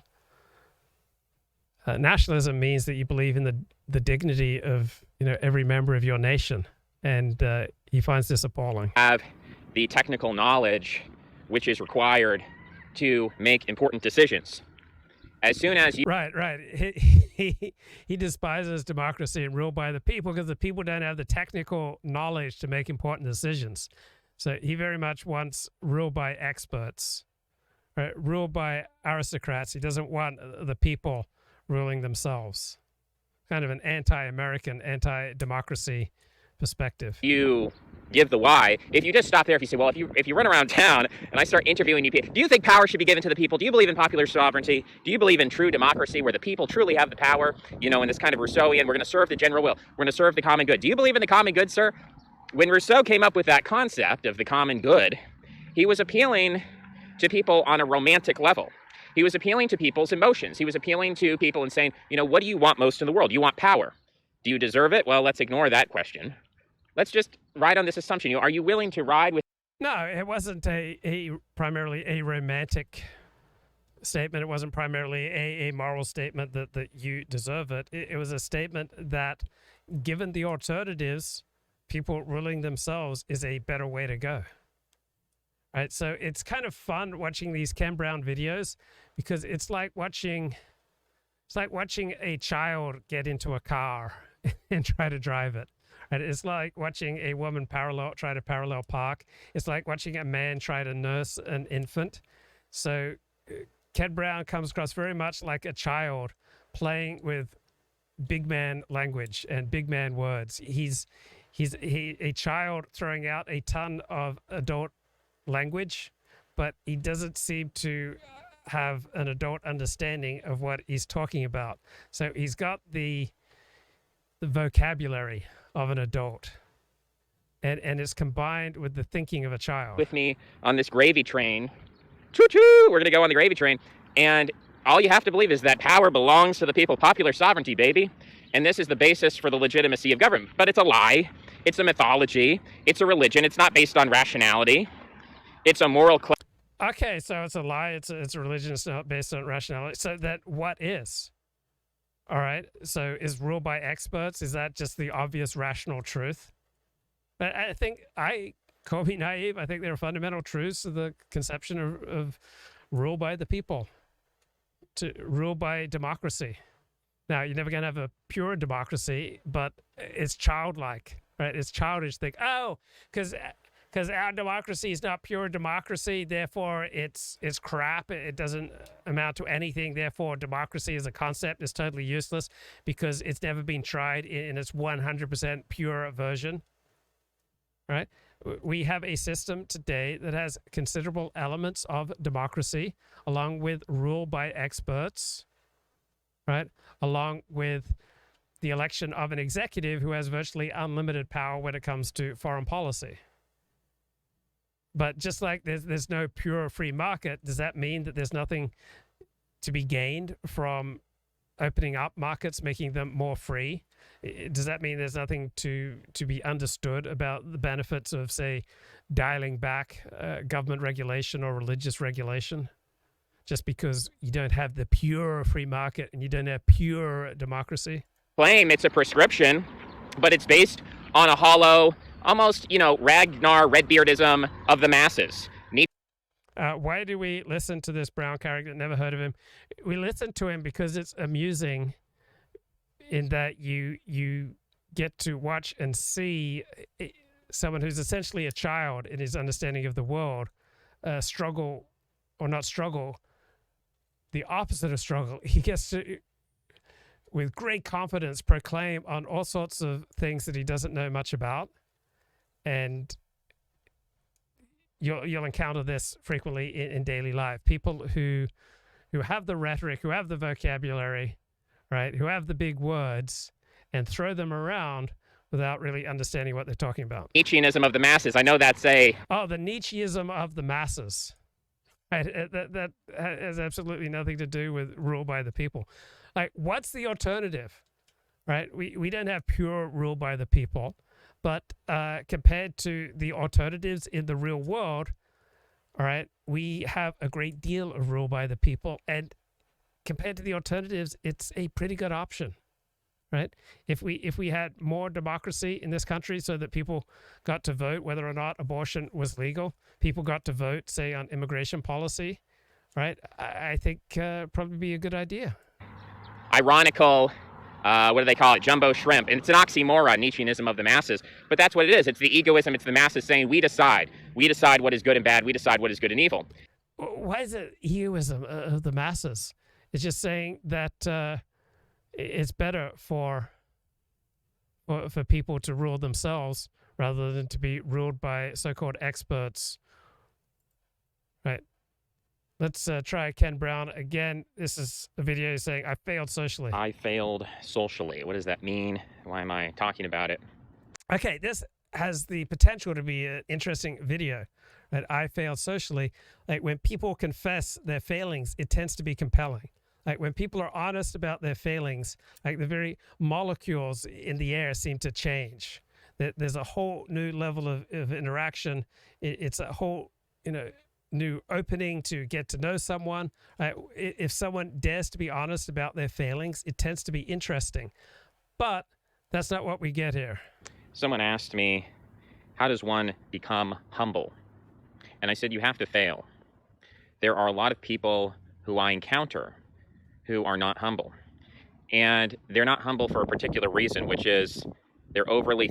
So there are a lot of misconceptions about humility. Humility really just means that you accept reality, that you live in reality, and in particular, you have an accurate understanding of your own strengths and weaknesses and where you fall in a particular interaction.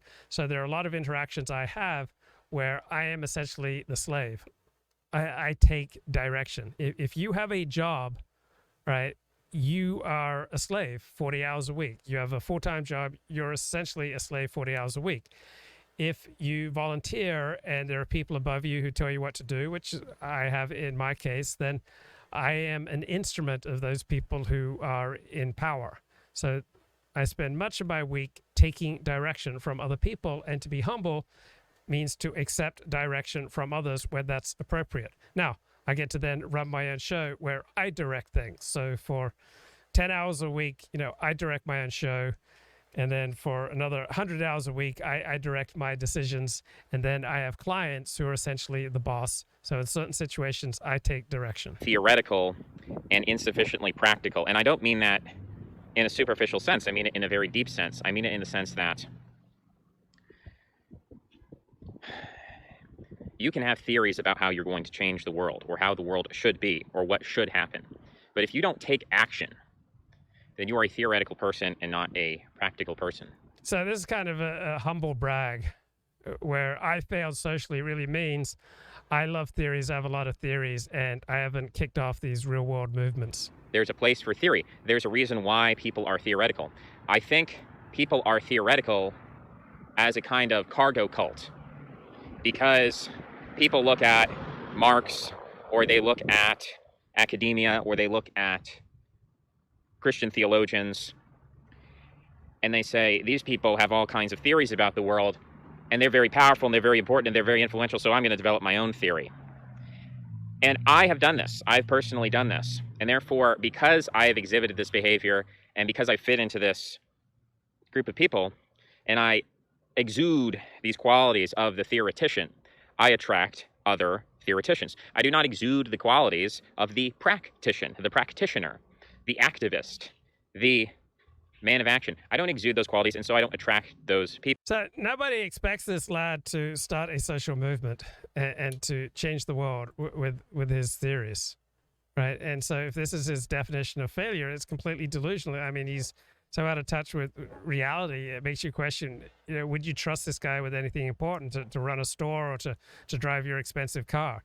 I mean, what counts as failure, right? This video is a failure if I don't enjoy making it, if I don't enjoy the challenge, if I don't enjoy the interaction. This video is a failure if it has a negative effect more than a positive effect on people who watch it. And so Ken and I, we just make a lot of theoretical videos. We just share our theories. And so what counts as success? What counts as failure? If you enjoy doing it and you feel good about what you've made, right, and it has a neutral to positive effect on the people who view it, then it's a success.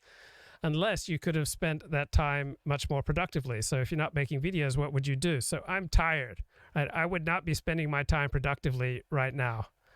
I am all out of love. I'm all out of self-discipline. I'm all out of willpower. I'm just kind of run down. So if I'm not making a video right now, I'm not going to be doing anything productive. So this video is not costing me the opportunity to cure cancer. So if Ken enjoys making the videos as he seems to, right, and if it's not taking his time away from more valuable pursuits, then his videos are harmless.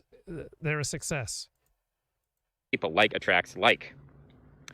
If my YouTube channel was all about me doing very superficial things, I would attract a lot of superficial people. I don't. If my channel was all about, chasing women, I'd attract a bunch of people who that's their.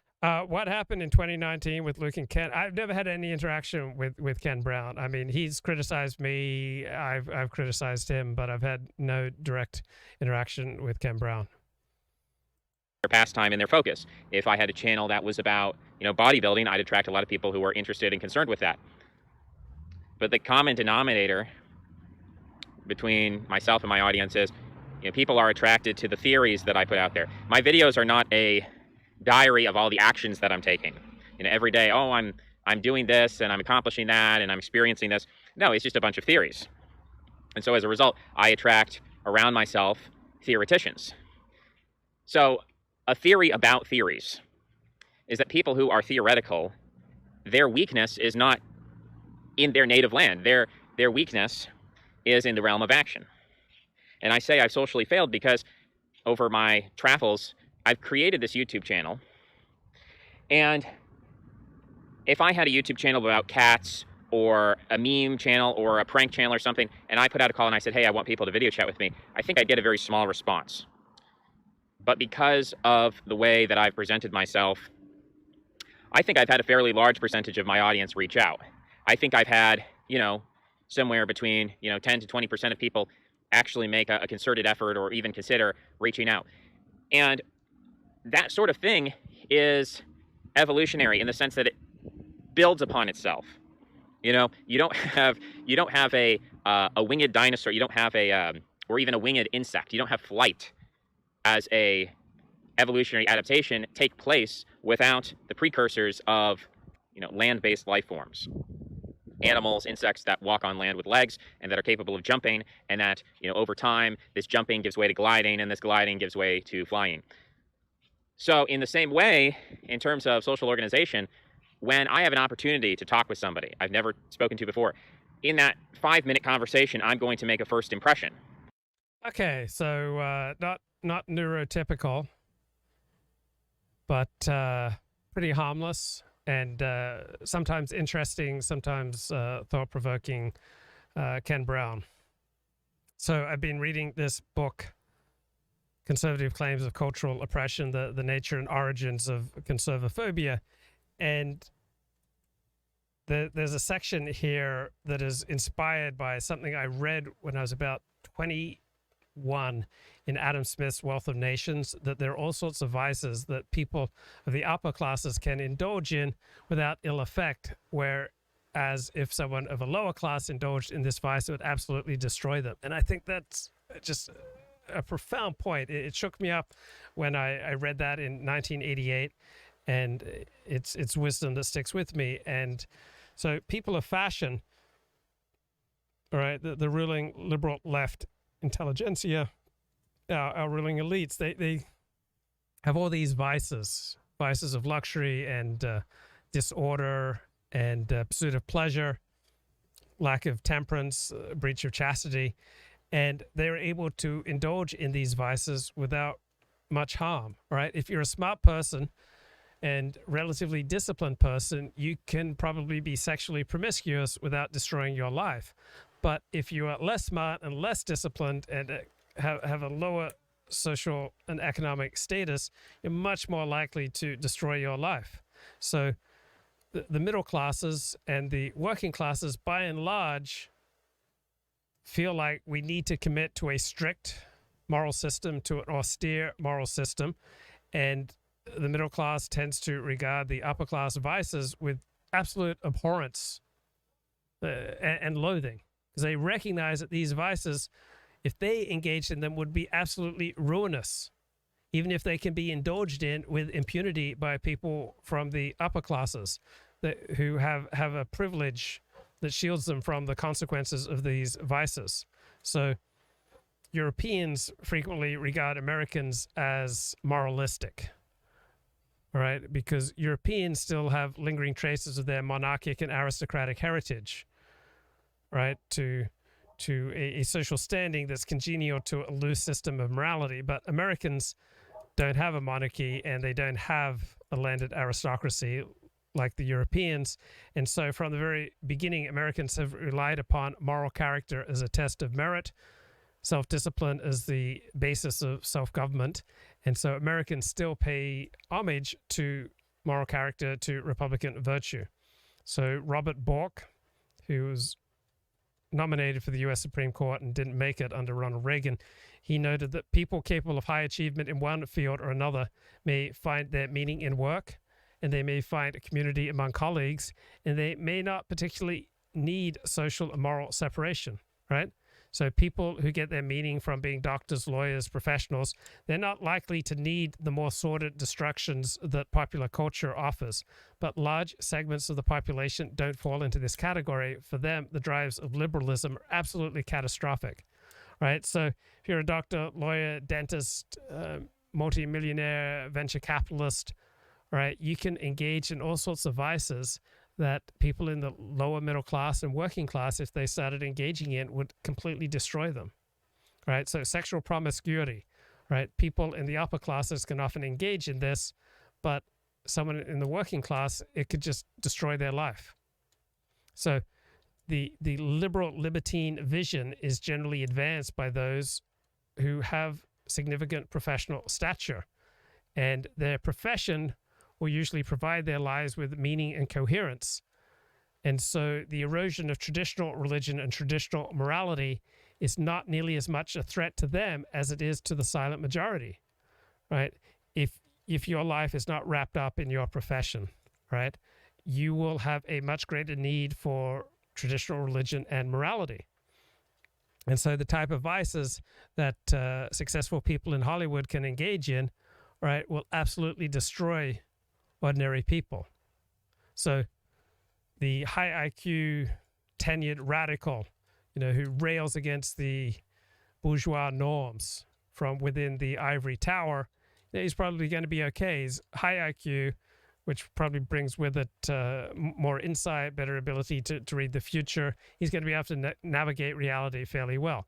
But the less privileged, the underclass, the lower middle class, right, they take on these adversarial attitudes towards traditional morality, right? They are rejecting the only values that can save them and members of their class from crime, drug addiction, illegitimacy, and other perils. So conservatives tend to be much more critical of underclass habits and much more concerned about public morality, because they see that liberalism and libertinism inflicts the greatest damage on the most vulnerable, right? So the level of delinquency that a white suburban teenager can indulge in with relative impunity could literally be fatal to a black inner city teenager who doesn't have as many resources.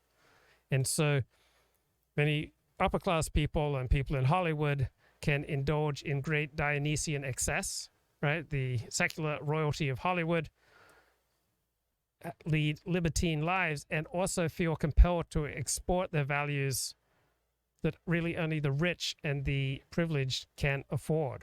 So Madonna can urge her followers to cast off their bourgeois sexual hang-ups, and then after she tires of that game, she can settle down with a husband and kids, while the lower middle-class girls from Jersey City who take her advice, they're probably not going to be as lucky.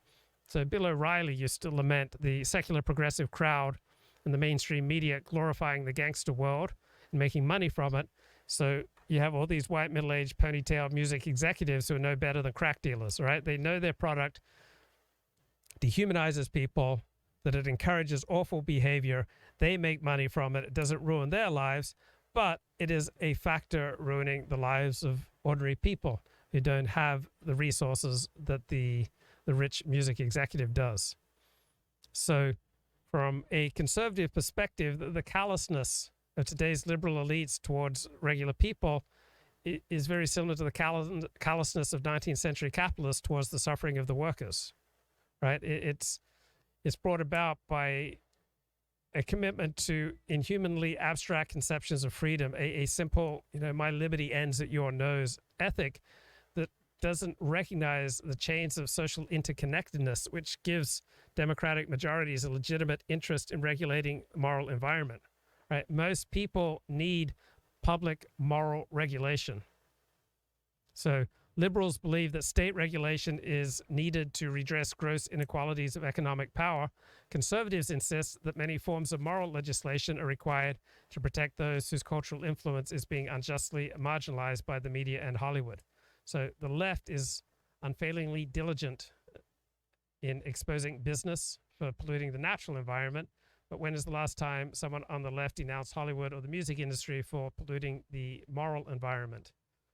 So it's not the conservatives, these meddlesome moralists trying to foist their personal preferences on unwilling others, but really they're socially minded egalitarians who hold liberals accountable for the externalities, for the repercussions of their libertine ways and libertine ideals, that these externalities that liberalism inflicts on non-liberals, like the forgotten lower middle class girls of Jersey City. So very thoughtful analysis from Ronnie Goodman in this excellent book on conservative claims of cultural oppression, the nature and the origins of conservaphobia.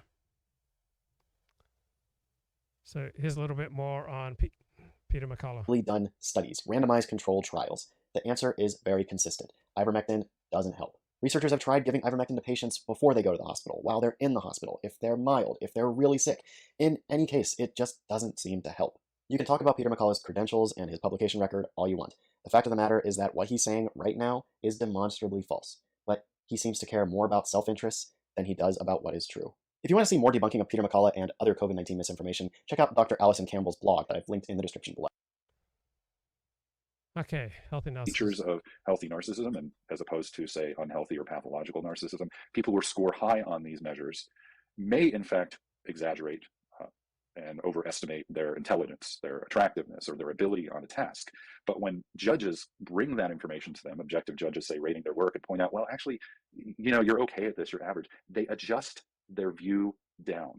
They adjust it to be more realistic. In other words, they start out kind of inflated, and then they get that information and they adjust it down to a more realistic view. Whereas people who are extremely narcissistic, they cling to that self-enhancement. This is why I view and talk about narcissism as an addictive drive to feel special. That is, having to self-enhance no matter what the cost to others.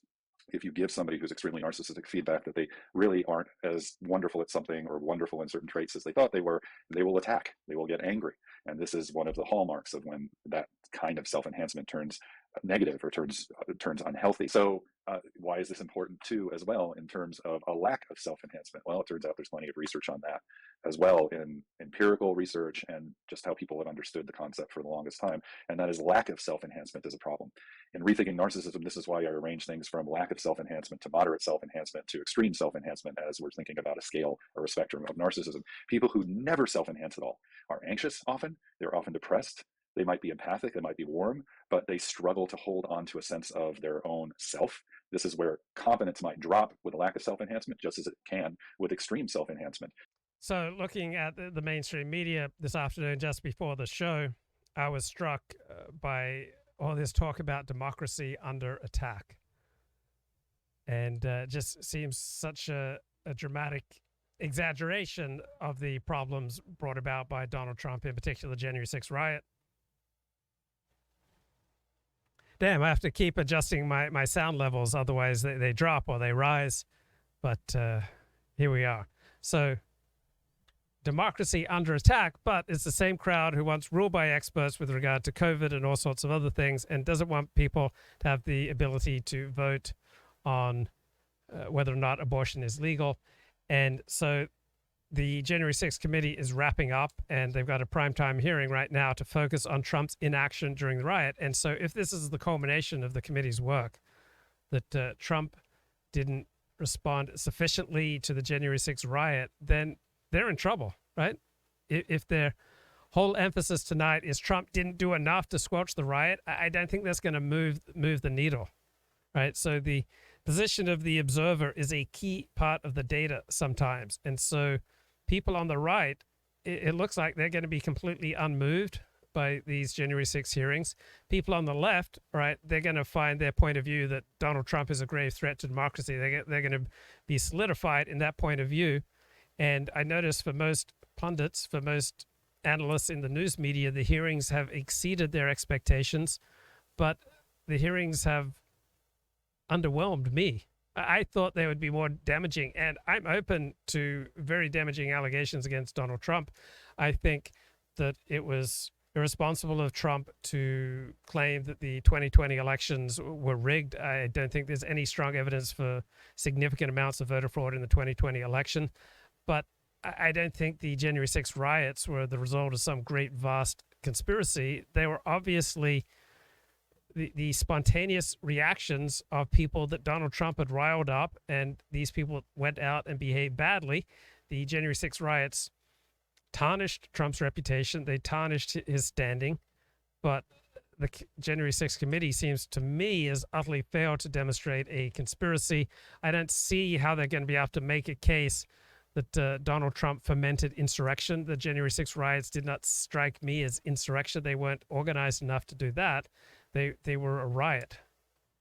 And so from where I stand right now, July 21, 2022, the January 6th hearings have not succeeded. They have not provided a firm foundation for getting rid of Donald Trump from future public life in America. They're not going to be able to stop him running for president if this is all the evidence they have. Now, I was looking at some pundits complaining that Joe Biden's got really low approval ratings and it's unfair and it's because of all the negative media attention. And I was reading pundit after pundit this afternoon saying that Joe Biden is obviously a better president than Donald Trump. And I can understand that perspective. I don't share it. I mean, number one, Biden is blundering into World War III with Russia over Ukraine. Right? This could be an absolute disaster. It could lead to nuclear exchange. We don't have vital national security interests in Ukraine. So why are we spending tens of billions of dollars to prop up Ukraine? If we hadn't done that, Russia would have just taken Ukraine in a few days, and Ukraine would have a future. But now Ukraine has no future because we're effectively fighting to the last dead Ukrainian. Either Ukrainians are going to die or they're going to flee their country. I mean, Ukraine has no path forward because we have encouraged them to believe that they can win. So that was the top New York Times article today about how Ukraine is increasingly convinced that they can win the war against Russia. But to the extent that they're winning the war against Russia, it's because NATO and the United States has subsidized them and provided them with weapons. So it's really not so much Russia versus Ukraine, it's Russia versus NATO and the United States. That's why Ukraine has done so well. So if we blunder into World War III here, right, obviously Joe Biden would be a far inferior choice to Donald Trump. Also, Trump has done much better with immigration. So by the final year of Donald Trump's reign, he crushed immigration, crushed illegal and legal immigration into the country. And Donald Trump's also on the right side of the issues that I care about most, such as, generally speaking, being appalled at all the anti-police rhetoric and campaigning and defunding of police. Donald Trump's also on the right side of being skeptical of affirmative action, being skeptical of Black Lives Matter, being skeptical of Antifa. And Donald Trump is much more reluctant to blunder into armed overseas interventions, such as what we're engaged in right now. So I think Trump was doing a better job than Joe Biden is currently doing. Now, one thing that I noticed listening to Robert Wright podcast with Ross Douthat the other day, I'm noticing compared to 15, 20 years ago, political enmity right now is much more based on identity rather than on policy. So we're not primarily arguing about policy anymore. Joe Biden, by and large, is still carrying on many of Donald Trump's policies, particularly with regard to being a nationalist and being protectionist on trade. All right, Biden is carrying on much of Trump's populist agenda, but we're not primarily arguing about policy anymore. We're not primarily arguing about legislation. It seems like most of the anger right now is primarily based on identity. It's not based on any particular form of legislation. low narcissism versus high narcissism. And these are people who lack self-enhancement at all, are the people that I refer to as echoists in my research and in my writing. The problem is that if you struggle to self-enhance at all, that you don't have some of those protective mechanisms that will actually help with realistic self-confidence and self-esteem as well, but they also come with this kind of inflation. Where does it come from? Interestingly, what we know from the research is that people who are able to turn to others when they're sad, scared, lonely, blue, you've heard me talk about this before. In other words, people who are securely attached, who feel comfortable depending on others with a range of emotions and turning to them in mutually caring and connected ways, people who can do that also tend to moderately self-enhance. They're correlated. So to the extent that we're able to connect in these healthy ways and learn to... Right. When you have an accurate understanding of the situational nature of reality, you're going to operate much more effectively, efficiently, and happily. So for one thing, put people in their proper genre. Like, understand Richard Spencer is a contrarian shock jock. When you understand Richard Spencer, contrarian shock jock, then you're not going to be damaged by him, right? You're not going to be disappointed by him. Ben Shapiro, he's the most conservative shock jock that you can be in the modern American political system. Therefore, if you understand that Ben Shapiro is a conservative shock jock, you won't expect original analysis from him. You won't expect, thoughtful analysis from Ben Shapiro. He's just a conservative shock jock, right? When you put people in their correct genre, so you recognize someone's a politician, and then you recognize that they're going to be constantly bending with whatever is popular and what will get them donations and will get them power, right? Then you're not going to be disappointed that, for example, that they're cowardly. So recognize that the human tendency when you think something is good is to overstate the case. So I think COVID vaccines are excellent, but the people who are promoting COVID vaccines overwhelmingly oversold their case by saying, oh, you're not going to get infected if you take COVID vaccines. That's now proven to be false. So recognizing the power of situation, right? Recognizing when it's appropriate for one to lead and when it's appropriate for one to follow. There's a time to be funny and there's a time to be serious. There's a time to be a servant and there's a time to take charge, right? So I'm not the boss. You're not the boss. Joe Biden's not the boss. The situation is the boss. So this situation, I get to say anything I want, right? This situation is a time that I am the boss. But I may shut this down and I may get a phone call and the situation is I am now the servant, right? It is now time for me to do what the person on the other end of the phone wants me to do. And then I may go do a volunteer gig this evening. And again, I will be the servant, right? I won't be the boss. Situation's the boss. And the situation is I'm taking direction. I'm just here to help out with a group that I care about, help out people that I care about. And so I'm going to take orders. And then when I finish that volunteer gig, then I'm back in control, right? Now I choose how I want to spend my time. So I have about 10 to 15 hours a week where I give to other people, where I volunteer. And then it's 40 time where I do what I want. Okay, that's it. Bye-bye. Take care.